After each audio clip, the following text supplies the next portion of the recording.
मरुना हुजिक Manipur Laiba latest HYBE तारे मतम की कोई पार्टी की मरुना कांग्रेस पार्टी की ओपिनियन सजेशन कया तौजदना लापने होगिबा था तराग तरेट निपाल सुजलपा मणिपुर की इशू सिदा अदु ngasi ngarang haiba tare numit ni humni ngarang nahandagi situation si henna worsen weslapa haiba tare the manipur si karom da no kadai da no foreign kari thokani hayeng kari thokani haiba se masi tambangam daba haibangam daba situation nama lakpa masida koi gi party की side की थमजनिंगबा suggestion दुगा appeal हाइब तारे कोइना खरा थमजनिंगबनी मणिपुर की प्रजा सिंगदा अदुगा अटेंशन हाइब तारे गवर्नमेंट ऑफ इंडिया अदुगा स्टेट सिगी गवर्नमेंट सिदैदसु कोई मोइगी हेना पुनिंग सिंगसिनबा दुगा अटेंशन सु कोई ड्रॉ तौजनिंग बनी अदु आइना अहान बदा ngarang nahanagi yamna langtaknana lairiba akoi jiribangi thodok sidaida asiana kaya yaukre adu sigiba nagiba singdu koi nungaite adubu miyoiba ama oina miyoibagi minungsi amaga loina na humanitarian ground da haiba tare hojik phakriba captive haigadra kari haini phakriba captive ta thammiba karimta khangjadaba angang macha ahum nupi ahum se मसी थादोक पिरकपना मोहिबु कनबीबा थादोक पिरकपसे मसीना मियोइबगी मिनुंगसिगे लोइनना मसीना ख्वाइदगी अफबा ओइगनी अदना कनानो मद फारिबा अद captive त थमीबदुदी ओइ कोई मिटना मक उरुबा नत्रगसु जिक तौरिबा तौनरिबा नाकन अनिगी class हाइबा तारे मसिदा कनानो हाइबसिदी कोई मयामना खंगनरबनी अदुना अमवरो चुम्बा लानबना तोंगानबा मनी अदुना मदुदी मियोइबगी मिनुंगसिगा लोइनना थादोकपिरकपना ख्वाइदगी असिंगबा अचुम्बा decision ओइगनी हाइबसिनी अखोई की पार्टी की साइड तगी अखोई अपील तौजनिंग से अदो अखोई हंजन नदी हाइरे अदो मसी हाइमंदा तारक्त्रबनिना करी उपाय तौगनी मसी मयामसु अदुम खंदन येंबियो स्टेट अमदा लैरिबा गवर्नमेंट अदुसु करम्बा गवर्नमेंट सेंटर दा सरकार पाइरिबा गवर्नमेंट असिगा पार्टी अमा खक्ता ओइबा अदु मसी मियोइबगी मिगी पुंसी मिगी लंथुम life and property ngakpa ngamdraba protect tawba ngamdraba miyoibagi punsi sep tawba ngamdraba si government ji leibagi artha leibra khoi government lehening de bagi wanati kana gumna hairak pa yayaba adudi congress party gi stand karino akhoi sarkar paiba shakti da yamna mihoba khoi party sunate ado of course hujik leiba democratic setup sida khoi manga khak leibuna kramaina claim tawbusu madudi artha thokte हाइना कोई हाइजनिंगनी अदुना कोई अदुगुंबगी party दा शक्ति दा यामना मिहोबा अदुगुंबा कोई party सुनते Koyna हाइजबदी government अमा lab तारगदी इहान हानबदा शांति रक्षा ngakpa haibeseba adu mioibagi punsi kanba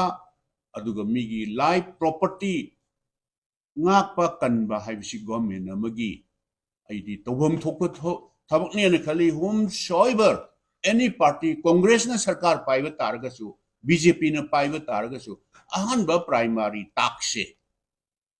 shanti thamnana ba hotna ba migi life property ngakna ba hotna ba haibesi tawam thokuni madu ngamdragadi सरकार मन लैरिबगी अर्थ थुइब्राबा सिबु हिंगने फारगा थम्म भाउदा सेंटर द पालिब सरकार से प्राइम मिनिस्टर होम मिनिस्टर से अदुम मखोय हानसु हाइजग्रेबा Manipur the lab प्रजा सिंगसि Moina करी ओइना उबनो तुमिन कांगदौना मी नत्ते न खल्लब जाला मोई मसेन अंगम हाना जरा सुनु अंगम बन पालहौर सुनु हाइदना अदुमाई तौदना अदुम येंगब्रा अदु कयम कांदा मणिपुर से इंडिया की सरुक अमा नत्तब्रा ना कोई फील तौरे यस लान तौनरी पृथ्वी दा रशिया गा यूक्रेन गा तौनरी इजराइल गा पैलेस्टाइन गजा अदुम तौनरी सिना लेपा अमग तौनबनेबा अदो अखोई मणिपुर सिना मणिपुर स्टेट मनुंग सिदनेबा हुजिक तौनरीबा चाही अनि फारकदरबसे मसदी स्टेट अमग नत्ते नागालैंड ग मणिपुर ग नत्ते और मिजोरम ग मणिपुर ग नत्ते और नत्रगा इंडिया ग म्यांमार ग तौनब नत्तेबा अखोई स्टेट मनुंग सिदा community amaga masjid taunabne adudi masjidi aidi nahan karino solution ama government of India na state governments da mateng pangbiraga nahan solution ama aidi pura amba yarabani na aidi khanje aduna haujiku सही अनि फार का दरबा था त्राइपान हेलबसिबु मी लिसिंग हुमफु हेनबसिबु छांगा योकपदौना येंद येंगोन योकप छांगा योकपदौना रिलीफ कैम्प द थम्मीबसे मसिबु आइदी इंडिया की हिस्ट्री दा थोदो वाथोक थोनिंगदबा कया सु थोखरेबा करम स्टेट सिगुमबसि थोखिबा यावरबगेबा मणिपुर द थोइबसे सुमाई तौना थोखिबसि अदु करिनो करिम कांदा अखोई मणिपुर से इंडिया की सरुक अमन नत्रब्रा और नत्रगना इंडिया गवर्नमेंट की अरोनबा एजेंडा सीक्रेट हाइगद्रा हिडन एजेंडा अमा लेपाकी ओइना कानगदबा अदुगुम्बा अमा लैरगा ए मणिपुर से सिनिंग सिजु मणिपुर प्रजा सिंगसे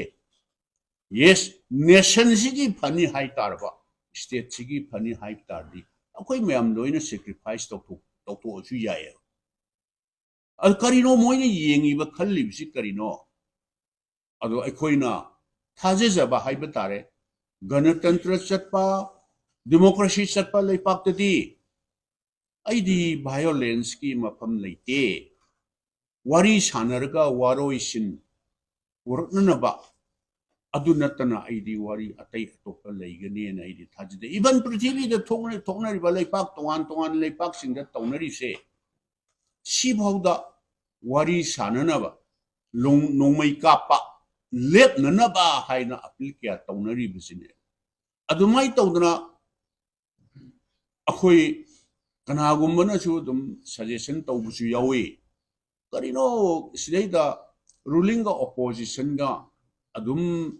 राजनीति तौनबा हाइगद्रा हुन्नदना अदुम लैरे सोल्यूशन पुथोकननबदी सजेशन तौनदे हाइ अदो अखोई पार्टी की साइड गिदी अखोई कुइरे सजेशन पीजबा हाइबा तारे अखोई इहान हानबदा ए हंजन दी पल्लेको पंदबा यादबा नेशनल लेवल की पॉलिटिकल पार्टी मीटिंग तौबा मतमदा honourable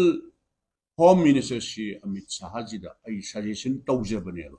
Manipur dagi party ki su mihut amo oina ai yaujaba Manipur dagi su oina ai represent tawjaba aina haijabane suggestion tawjabane Manipur da thoi ba thodok se masi waroi sin ama purak si haiba tarba masi gi solution ama purak na ba haiba sidaida ai gi site ai suggestion tawjari wari sanaba yananaba atmosphere ama masi create tawbase wari sananabagi across the table nakal animak se phaminarga wari sanaba yananaba se state government ngamaga ngame state government gi level ngamdragana center na put thingjan biraga interfere tawbiraga ahan bada saiba mut mai haiba tarine nak yet anida kapnariba mayam si masi ahan bada mai si masi hana lepan ba haibidi saiba mai si hana mutat ba haibane saiba mai se nakal animang na angam ba sunari ba mai kapnariba se masi hana lepan ba mai jana mutat ba then adudagi di nakal animak se na tongan kauraga maram di hana heta changsal no ani khut paino haidi yaroi domni na nakan animak se tongan kaur karino noi pienda ba karino noi na taliba demand se piba ngamgada bagana yes khana se ngamoi do na sorry clear cut ta hairaga Manipur kaiga dabdi yaroi under any circumstances Manipur kaiga daba adugumba demand noi tawgano yaroi maybe homeland oi bayai separate administration oi bayai or union separate union territory oi bayai adudi sorry Manipur kaiga dabdu demand dudi yaroi ana clear cut ta adum haidok piraga aduna tabak karino hayu adu noi sidi yaroi na hairaga mai si hana muthatlaga kamnariba nongmai singse suda leiba waro madugi ground rule violate tarokpa targadi action loba taina or somda tampakta leiba mayam sisu aina yadaba khulai baiba singna no yaroi kamna bi yaroi haibase masi aidi moina hana masi hana ai hana su thamjegre akakna ba numita akakna ba matamda noi aina yadaba khulai paiba mayam singse som nakanda suda leiba su violate toba tare madu according to law immediate action loba adai som nakal amada aina yadaba paiba khulai paiba singse noi akakna ba hapta se mungda mi humni gi manungda disarm tawgadabani haidra tahullaga lam heda ko tardi da kalega di takhaiba taina adu torga wari sanahana na bagi atmosphere se ama create tawi bise government of India na khut thingjan mi bise aidi thienge kuiman gre sahi tha train ban sahi ani phadel kador ba masida mi lising humpu hen ba nupi ngang yawa sidai da ngarang na han da su tawi yan siduni ba 시기분에 하는 파리에나 릴립 게임의 타우리안 시리즈 타우리시네요. 아유 마팜 구딩 먹다 몸 담아메가 두 떠러메가 아다 떠러메가 우버 탕벙 암더버 디만트 타우리버 마얌 머니푸르 타우리버 마얌 시츄에이션제 government of India ने करीनो मोई silent Spectator दौना कुमई यंगबसोना मोई हानर सुनोना तौर थादो ओब्रा हाइबसी मसी यामना सिंगनेबा अखोई लेबा मदुना जाति सिगी nation सिगी India की करी कानव परकदोइनो मणिपुर लेबा प्रजा सिंगसे अदुना आईदी नाकल अनि मक्से स्टेट गवर्नमेंट अदुगा सेंट्रल गवर्नमेंट से मसी करीनो मोइना येंगबा मियें पाहलिबा स्टेट गवर्नमेंट सिसु मिगी life property ngakpa ngamdragadi government am laibagi arthasi kari leirige urjikse aduna waroi sinnama porakna ba permanent solution nama porakna na badi wari sanana ba situation ama create to bibase masidaida aidi government of India gi role ji am chauna laigani na aidi sumaina thamjaning bani aduna ina losinjarpda appeal tawjari masi akoi bow down tawwa kano tawbagi wanate chumbal lanbana tongana thambaga mioibagi minungsi amaga loinana hauji any group uki group oiba yai mite group oiba yai maran suklai lejidaba angang tha tare nipan da ngari ba chahi ani da ngari ba angang macha sing mamana matha da kolaga thamjari ba angang sing dudi mioibagi minungsi ga loinana madudi thadok pirakpana hena aidi achumba asengba advice oigani haina aidi decision oigani ane thamjaninge hoi government gi side gi rescue tawna ba arai ba sakti tawna all forces tawda khona biri hai adu government na su masi rescue tawna ba masidai da akoi gi inner gi lok sabha gi mp na su bharat ke prime minister da home minister hai re masi noi gi daitani adu masi sida pharga captive to thami base masi rescue tawba ji noi gi daitani maduda noina ngamdaba taragadi madugi consequences mayam do government of india aduga leiba state government ji gi daitani haina magi side gi su appeal tawrai ba I wafung khasi thamjari